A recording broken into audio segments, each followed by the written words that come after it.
Our tour guide was saying, you know, Paris has the Eiffel Tower, London has Big Ben, and Brussels has this statue of a little boy peeing.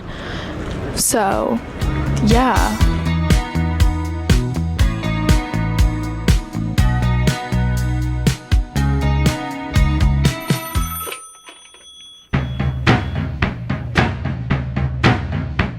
Good morning, guys. I know good morning is kind of a crazy statement when it looks like this outside, but yeah, I didn't misspeak. It is 5:30 in the morning and I'm heading over to London St. Pancras International train station, and I will be going to Brussels, Belgium. This is my first ever solo trip to another country and I'm really excited. I'm a little nervous, I'm not gonna lie. I did have a little bit of trouble sleeping last night, but it's okay because if I need to, I do have time to sleep on the train. Yeah, so that's the update for now. I'm just on my walk over. It takes about 20 minutes to get there, and my train leaves at about 7 in the morning.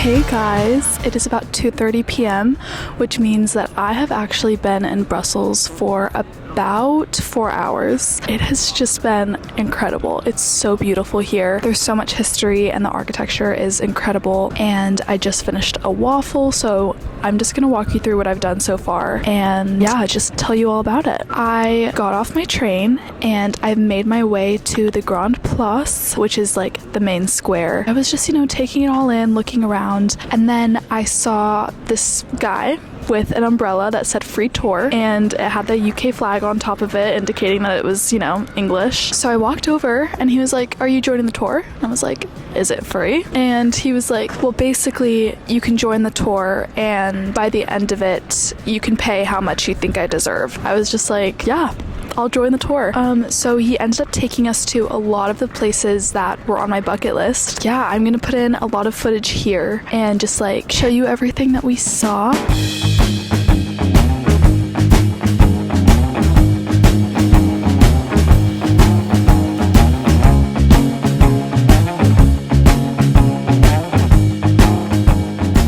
This girl in my tour who's also studying abroad from the US, and I'm so sad because I didn't get her Instagram. It would have been cool to stay in touch, but that didn't happen, which is sad. But I hope she's doing well. She left before I could, you know, ask for that, but it's okay. But yeah, we saw a lot of the main events, including the mannequin piss. I mean, you can't come to Brussels without seeing that. Our tour guide said that we had to turn around. We couldn't look at it. And then on 3, everyone turned around and looked at it at the exact same time. So that's what we did. I took a 0.5 video of myself turning around. I don't know if I'm gonna include it in here, but if I do, here it is. 2, 1, go!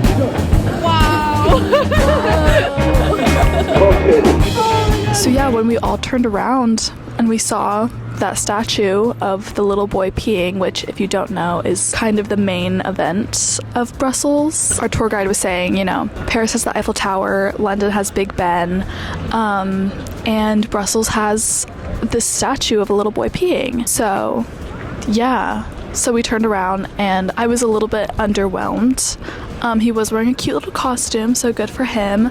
And apparently it changes multiple times throughout the day, so I might have to go back and check. What a very interesting little monument. We did that. We saw a bunch of royal areas. We saw the courthouse. We saw a beautiful view from above. So yeah, I finished out that tour, which was so wonderful. And then I had done a little Google search for gluten-free Belgian waffles because it would just be an abomination if I came here without getting a waffle, but one thing about me is I'm gluten-free. I was a little worried that I wasn't going to be able to get the full Brussels experience. I thought about sacrificing a little bit and just, you know, eating gluten for the sake of, you know, having a Belgian waffle, but before I got here, I did a little Google search and I saw that there is this gluten-free, it's also a vegan place, but yeah, I was able to get my gluten-free waffle and I got whipped cream and chocolate on it, which I know is not the traditional way to eat it, and I acknowledge that, but you know, what's a girl to do? So I took my waffle and I ate it in front of the Grand Place,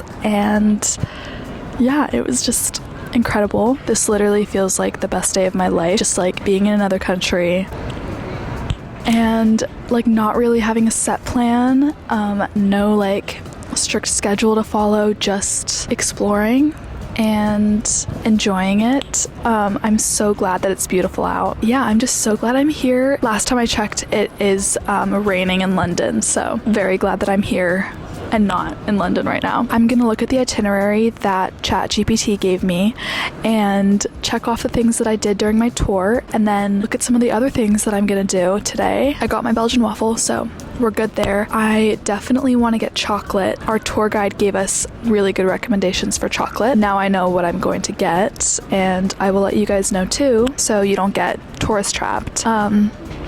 Did you just see that? I saw my life flash before my eyes. But yeah, I also want to get fries because that's, you know, I have to do that. So I will check in with you guys later. I'm just gonna do some more exploring, so let's go.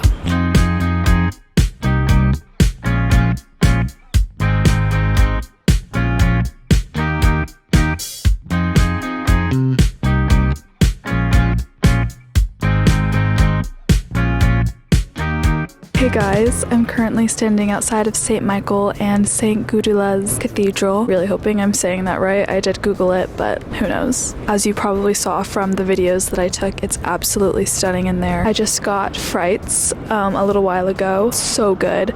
The portion was massive, definitely sharing size. Didn't finish it all, but you know, I probably could have. I saw the funniest thing happen while I was eating my fries. A police chase on bikes. So I think someone like stole something and hopped on a bike and tried to get away, and there were two police officers rushing after him on a bike, and instead of a siren they were just like ringing the little bike bell. Yeah, that was really funny. I heard clapping and cheering from the direction that they went in, so I'm assuming they caught the guy. Yeah, that was just that was really funny. It's getting a little bit cloudy. I'm gonna double check the weather.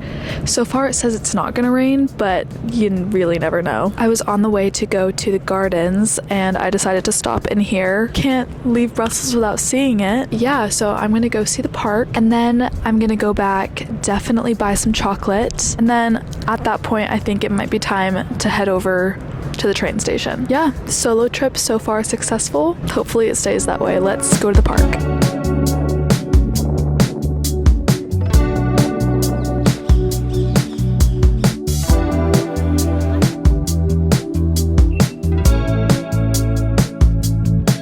Hey guys, so obviously we're back in my flat. I'm looking a little rough. I'm looking just exactly how I'm feeling. Just sweaty, exhausted from travel. But oh my gosh, today was amazing. There were so many moments today where I was just like walking around with the biggest smile on my face. I probably looked a little bit insane. There's just something about traveling by yourself. I mean, I knew I was gonna love it. It was just so much fun. But yeah, I thought we would do a super tiny debrief. I highly recommend going to Brussels. I saw mixed reviews on TikTok about people saying that it was boring or it was just like every other city. I can imagine if you were there for like maybe 3 or 4 days, it could get a little bit repetitive, but being there from about 10 a.m. to 7 p.m. actually worked out perfectly because I got there early enough where I could, you know, walk around and enjoy everything. And then right as the sun was setting, I was able to get into the train station. I was able to do everything that I wanted to. I didn't get to go back and see things. For example, like I didn't go back to the Mannequin Piss. I saw it during my tour, but I kind of wanted to go back when it was less crowded and get a better picture because even though it's weird, it is a main symbol of Brussels. So I wanted to get a better picture, but it didn't happen, which is fine. I'm not heartbroken about it, but I would have been heartbroken if I didn't get to try all the foods that were there, and I absolutely did. So let's talk about all the foods that I had. When I got there, I had my vegan, gluten-free Belgian waffle. I think I would rate that like 8 out of 10. It is debatable whether I got like the full experience with it being like vegan and gluten-free. I thought it was really good, and then I was sitting on the curb just looking at the Grand Place around me. It was another one of those moments where I was just like, I can't believe this is my life. The frites that I had were absolutely insane. I think it was Parmesan basil frites. If I could, I would probably have them for breakfast, lunch, and dinner every single day. And then I got some chocolate from Newhouse. They are the inventors of the Brussels praline, so of course I had to try it there. That was so good. 9 out of 10, 10 out of 10. I mean, it's chocolate, you know me. And then I came home with a box of chocolates. I think there's like 15 in there, and I put it in the fridge already, saving it for later. Okay, my camera battery is about to die, and honestly, I am feeling the same way, so it's time. It's time for me to clock out.